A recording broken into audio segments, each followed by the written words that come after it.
Bonjour à tous, bienvenue sur le plateau de Business Inside, un plateau dédié par le magazine Forbes aux chefs d'entreprise pour qu'ils nous racontent un peu d'où ils viennent et puis surtout qu'ils nous disent ce qu'ils veulent faire, leurs projets, leurs ambitions.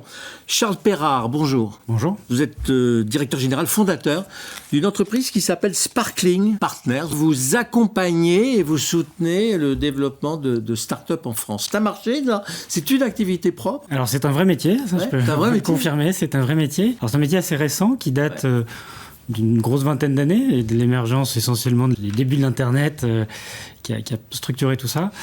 Et donc nous sommes accompagnateurs de start-up. Et alors ce métier ou ce marché évolue assez vite.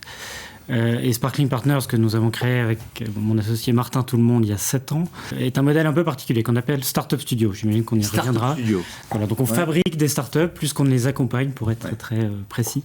Non, parce qu'on parle beaucoup de startups. Hein. Bon, on a un président qui parle de la Startup Nation, par qui doit venir la croissance et la prospérité. Une startup, ça a besoin d'une idée, ça a besoin d'un entrepreneur, ça a besoin de capitaux souvent. Oui, tout à fait. Ça a besoin d'immobilier, d'un bureau, d'un câble Internet. En effet, ça a besoin de tout ça et c'est une assez bonne façon de résumer notre métier. On essaye de tout faire. Alors, on fait tout avec plus ou moins de bonheur. C'est-à-dire que vous le logez, vous l'équipez, vous... Exactement. Et de façon un peu schématique, on fait essentiellement deux choses. En tout cas, on essaie de mélanger deux activités qui, historiquement, sont un peu séparées. C'est un métier d'investisseur. Nous sommes investisseurs dans tous nos projets.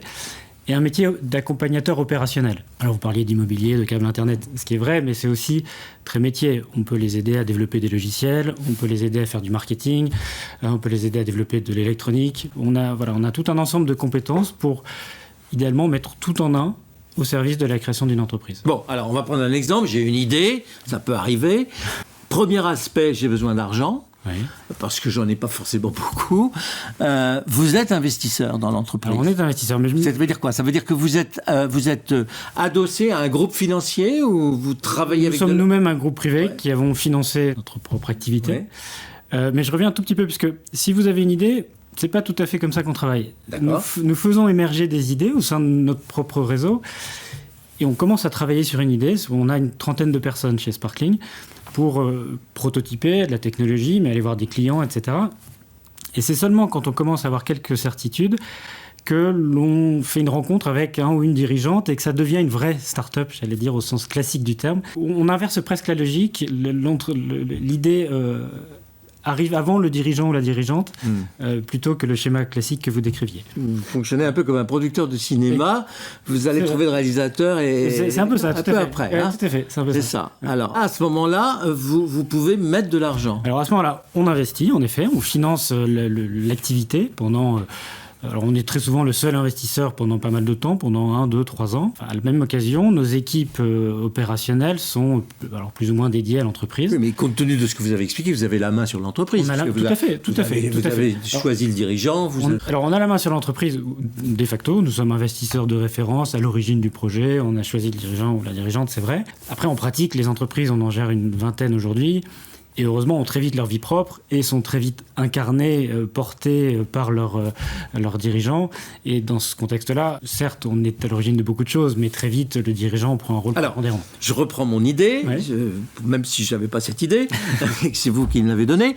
J'ai besoin d'un business angel ou d'un investisseur. Il va poser ses conditions. Il va me dire, je reste là pour tant d'années et je veux un return de tant de pourcents. Tout à fait. On n'est pas là pour tant d'années. Nous sommes plus un groupe industriel qu'un fonds. C'est-à-dire que nous n'avons pas de durée de vie. Donc, pour prendre un langage de fonds, nous sommes evergreen, c'est-à-dire qu'on est là dans des entreprises pour 5, 6, 7 ans, les plus anciennes. Vous ne prévenez pas que dans 5 ans, Absolument pas. Vous avez envie de partir avec tel... Pour ce qui est du return, alors évidemment, on cherche à maximiser la valorisation de notre travail, mais comme on arrive au tout début de l'entreprise et que les dirigeants les fait arriver aussi au tout début, on a la même rentabilité attendue, si vous voulez. On n'a pas de décalage, comme si on avait payé plus cher une entreprise ou négocié une valorisation.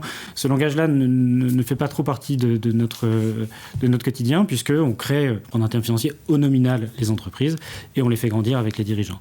Donc bien sûr, on cherche un return, mais on cherche un return qui est très aligné par construction avec l'entreprise. La deuxième chose, mais vous y avez un peu répondu, j'ai aussi besoin de locaux, j'ai besoin de gens qui vont me conseiller, de prestataires, tout ça, vous pouvez leur apporter. On serait très, très, très présomptueux de dire qu'on fait tout très bien nous-mêmes, surtout qu'en France, on a la chance d'être très équipés en pas mal de formes d'accompagnement.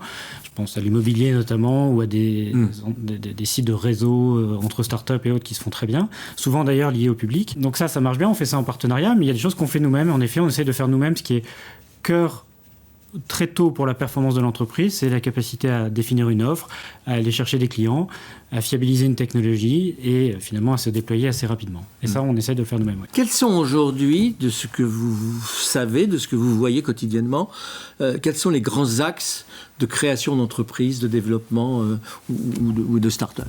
C'est dans quel secteur, dans quel domaine ? Ce que l'on voit quand même, les 20-25 dernières années dont on parlait font qu'il y a de l'innovation partout et de la création de start-up absolument partout. Alors ensuite, il y a des modes. Il y a des modes qui sont liés à la disponibilité de financement ou à des enjeux de société. Donc évidemment, l'énergie en ce moment sollicite beaucoup de capitaux et génère beaucoup d'idées. Je pense à la santé aussi, qui est un domaine très...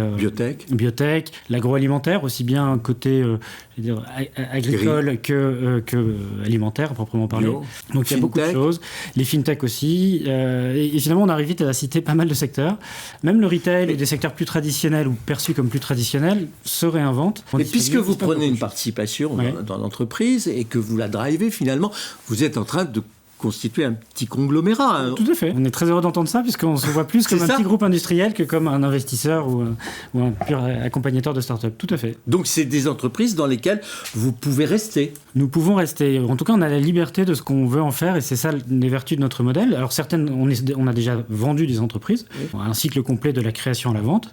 Il y en a certaines que l'on a ouvert en termes de capital et de financement à des tiers qui se développent, mais nous ne sommes plus seuls, j'allais dire les seuls à bord. Et puis d'autres, on a vocation à y rester en effet. Et vos perspectives, c'est de faire grossir ce Nos perspectives, c'est de faire grossir ce conglomérat et de répéter notre métier en justement faisant des entreprises qui fonctionnent, qui ont de la valeur parce qu'elles ont des clients, qui peuvent être rachetés, et on en crée d'autres. Et c'est ce qu'en pratique on essaie de faire. Et ça veut dire que vous vous autofinancez ? Le modèle est celui-là. On s'autofinance, on essaie de financer le quotidien avec un peu d'opérationnel, et puis c'est un modèle de gain en capital plus classique. La cohérence. Oui. De ce conglomérat, ça va être quoi ? Alors la cohérence, je crois que ce sont les personnes qui font ça. Je citais Martin, tout le monde, mon associé tout à l'heure, et moi-même. La cohérence, c'est ce qu'on aime faire, c'est les gens que l'on rencontre, et puis c'est aussi ce qu'on ne sait pas faire, qui exclut pas mal de choses. Puis on l'espère, il y a un petit ADN chez Sparkling qui donne une forme de cohérence aussi. Les gens qui ont envie de travailler avec nous et qui s'y retrouvent constituent cet écosystème. Votre associé, c'est Martin Tout le Monde. Oui, c'est ça, oui, tout à fait. Il est déjà créateur d'entreprise. Lui avait créé une entreprise qui s'appelait Chronodrive, qui s'appelle toujours Chronodrive. Qui existe encore. Exactement, et qu'il a revendu au Groupe Auchan il y a pas mal d'années maintenant, qui était un succès bluffant à la fois en termes d'entreprise, mais aussi en termes de modèle. C'est une vraie innovation de modèle sur le drive alimentaire. Donc voilà, l'ADN de Sparkling est très drivé par cette envie de créer et d'innover. Sur Internet, on vous trouve, c'est Sparkling Partners, avec un tiré du 6 .com. Oui, tout à fait. Bon, et là-dedans, on peut savoir tout ce qu'il faut. On peut savoir, tout à fait. Prendre contact. Nous sommes très disponibles et très joignables. Et puis déposer des dossiers. Avec plaisir, et rencontrer des gens, effectivement. Merci beaucoup. Merci beaucoup. Merci.